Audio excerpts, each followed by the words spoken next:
Hello, my name is Dan. Today I'll be talking about the acute effects of exercise. I'll be linking these effects to the sport football. Within this video, I'll be highlighting key points related to the musculoskeletal, energy and respiratory systems. Acute effects of exercise are the short-term effects of exercise. I will be talking about the muscular system first. In general, the musculoskeletal system is used in the general movement of the body.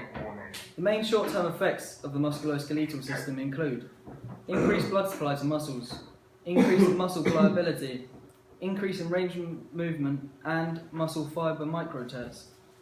During football, your muscles are obviously working at more increased rate than during rest.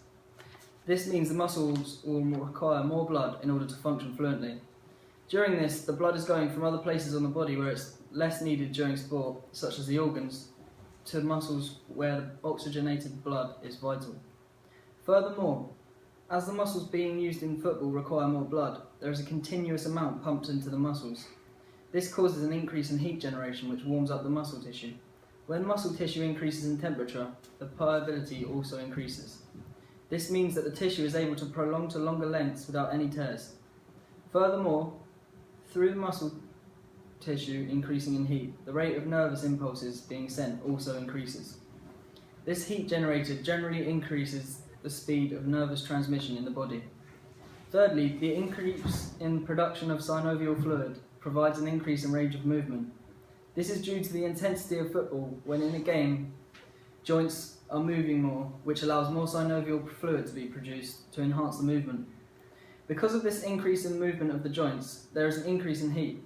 This allows the synovial fluid to thin out and move more freely around the joints. This further increases the movement at the joint. The elasticity of the tendons and ligaments occurs through this generated heat as well. Lastly, because of the rate of the work of football and the muscles being in constant tension at different intensities, tiny tears, muscle fibre micro-tears, occur within the muscle fibres. When the muscles are put into this continuous stress, it can cause small tears in the muscles.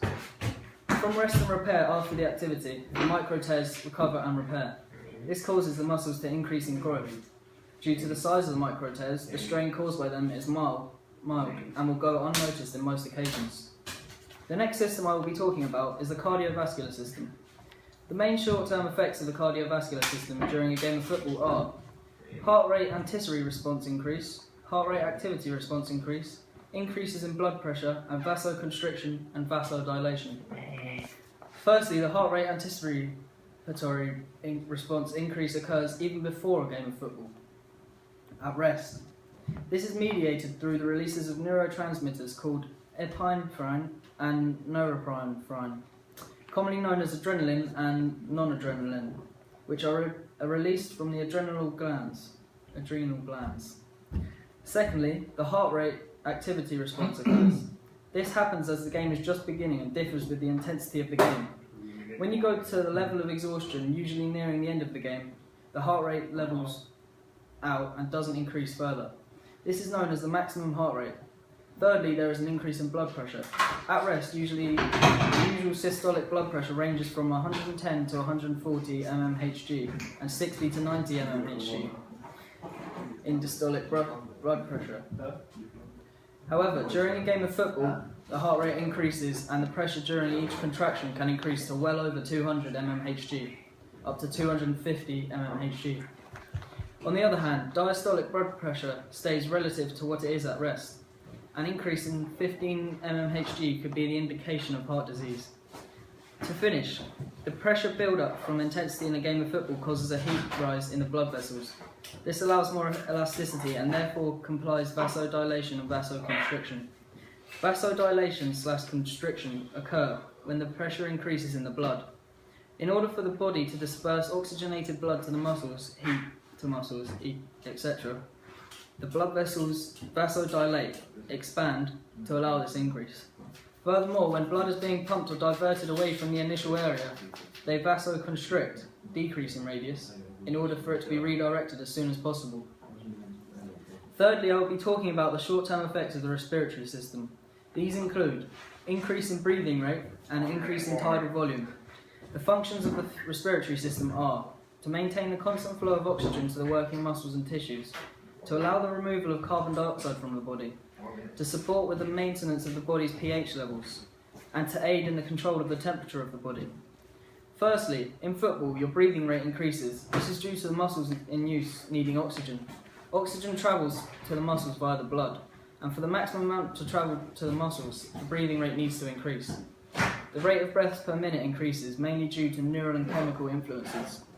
The medulla, brainstem, controls the rate of breathing and depth of breathing. This is known as neural control. Chemoreceptors in the blood vessels are able to detect any chemicals, O2, CO2, pH levels, etc. These chemoreceptors detect when the levels of concentration of these chemicals either decreases or increases, and they inform the body to remove these changes.